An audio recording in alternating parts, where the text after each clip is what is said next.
नमस्कार दोस्तों, आज की वीडियो में आप सभी लोग का स्वागत है। दोस्तों, जैसे कि हम सब जानते हैं कि माउंट एवरेस्ट दुनिया की सबसे ऊंची चोटी है। हिमालय पर्वत की इस सबसे ऊंची चोटी की ऊंचाई 8,848 मीटर है। दोस्तों, इस चोटी पर चढ़ना बेहद ही मुश्किल है, लेकिन इसके बावजूद भी आज तक करीब 7,000 से ज़्यादा लोग इस चोटी पर चढ़ने में सफल हो चुके हैं। वही दोस्तों, कैलाश पर्वत भी हिमालय पर्वत श्रेणी का ही हिस्सा है और इसकी ऊंचाई एवरेस्ट से 2,000 मीटर कम यानी 6,638 मीटर ही है। इसके बावजूद भी आज तक इस चोटी पर कोई चढ़ने में सफल नहीं हो पाया। आखिर दोस्तों, कैलाश पर्वत में ऐसा क्या है जो कि पर्वतारोहियों को उस पर चढ़ने से रोकता है? क्यों किसी भी देश का पर्वतारोही आज तक उस पर चढ़ाई करने में कोई कामयाब नहीं रहा? तो दोस्तों, आइए इसी चीज़ के बारे में आज के इस वीडियो में बात करते हैं। तो वीडियो में आप मेरे साथ अंत तक बने रहे। तो चलिए वीडियो स्टार्ट करते हैं। दोस्तों, सबसे पहले बात करते हैं कि पौराणिक कथाओं में कैलाश पर्वत को लेकर क्या कहा गया है। दोस्तों, बात ऐसी है कि कैलाश पर्वत को भगवान शिव का बसेरा माना जाता है। कैलाश पर्वत सनातन धर्म में बेहद ही पवित्र माना जाता है। तिब्बत में स्थित इस कैलाश पर्वत का उल्लेख हिंदू के कई धर्मों में मिलता है। शिव पुराण, स्कंद पुराण, मत्स्य पुराण इत्यादि में कैलाश खंड नाम से अलग अध्याय भी है। दोस्तों, इन सभी अध्याय में कैलाश पर्वत की महिमा और उसके चमत्कारों के बारे में बताया गया है। दोस्तों, कैलाश पर्वत को भगवान शिव का निवास माना गया है। यहाँ भगवान शिव अपने परिवार और अन्य देवी देवताओं के साथ निवास करते हैं। इसीलिए कैलाश मानसरोवर की यात्रा के दौरान इस पर्वत की परिक्रमा की जाती है। दोस्तों, इसके अलावा कैलाश पर्वत अपने आप में कई रहस्यों को और भी समेटे हुए है। दोस्तों, पौराणिक कथाओं के अनुसार इस पर्वत के पास प्राचीन धन कुबेर की नगरी है। मान्यता तो यह भी है कि जो भी व्यक्ति अपने जीवन काल में अच्छे और पुण्य कर्मों को करता है, मृत्यु के बाद उसकी आत्मा को कैलाश पर्वत पर स्थान प्राप्त होता है।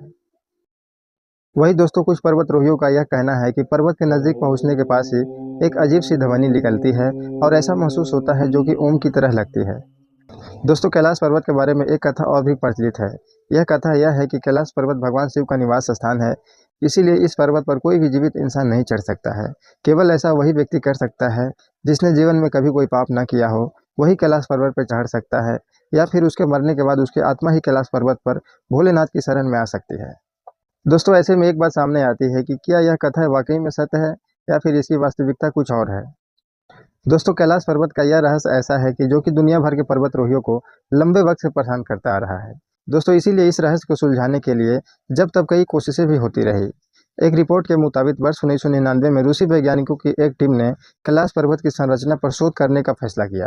इसके लिए वैज्ञानिकों की टीम 1 महीने तक कैलाश पर्वत के नीचे जमी रही और कई तरह के रिसर्च किए। दोस्तों, कई सारे रिसर्च करने के बाद उस वैज्ञानिक अपने निष्कर्ष पर पहुंचते हैं और कहते हैं कि कैलाश पर्वत की चोटी प्राकृतिक रूप से नहीं बनी है। यह वास्तविक में एक पिरामिड है जो कि एक बर्फ की मोटी चादर से ढका है।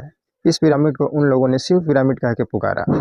दोस्तों, इस रिसर्च के 8 साल बाद वर्ष 2007 में एक रूसी पर्वतारोही सार्गे सिस्टकोव ने अपनी टीम के साथ कैलाश पर्वत पर माउंट कैलाश पर चढ़ने की कोशिश की, लेकिन वह नाकामयाब रहा। नीचे उतरने के बाद जब उसने अपना अनुभव दूसरे साथियों को बताया तो वह काफ़ी भयावह था। दोस्तों, ये उस समय कहे थे कि कुछ ऊंचाई चढ़ने के बाद इनका और इनकी पूरी टीम का सिर तेज दर्द की वजह से फटने जैसा होने लगा। इनके जबड़े की मांसपेशियां खींच गई और जीभ अंदर जम गई थी। यह कुछ बोलना चाहते थे लेकिन इनकी आवाज़ बंद हो गई थी और साथ ही साथ इनके पैरों ने भी जवाब दिया था। दोस्तों, इन्हें ऐसा लगा कि जैसे कोई अदृश्य शक्ति इनके अंगों को निष्क्रिय करके उन्हें सजा दे रही है। फिर इन लोगों ने इशारे इशारे में एक दूसरे को तुरंत नीचे उतरने को कहा। जब ये लोग नीचे उतरे तो इनके सभी अंग समान हो गए और नीचे उतरने के बाद आराम मिल गया। दोस्तों, इसके अलावा एक ब्रिटिश पर्वतारोही कर्नल विल्सन ने भी कैलाश पर्वत पर चढ़ने की कोशिश की, लेकिन वह भी दूसरों की तरह असफल रहे। विल्सन ने अपना अनुभव बयान करते हुए कहा कि पर्वत पर बर्फ की मोटी चादर जमी थी। मैं ऊपर से चढ़ने के लिए जैसे ही आगे देखा, तुरंत बर्फबारी शुरू हो जाती। उसके बाद रास्ता दिखना बंद हो जाता और यह बर्फबारी काफ़ी देर तक चलती रही और मजबूरी में मुझे नीचे उतरना पड़ा। ऐसा लगातार कई दिनों तक हुआ। ऐसा लग रहा था जैसे कोई शक्ति हमें आगे बढ़ने से रोक रही है। आखिर में मुझे अपना अभियान बंद करना पड़ा और घर वापस लौटना पड़ा।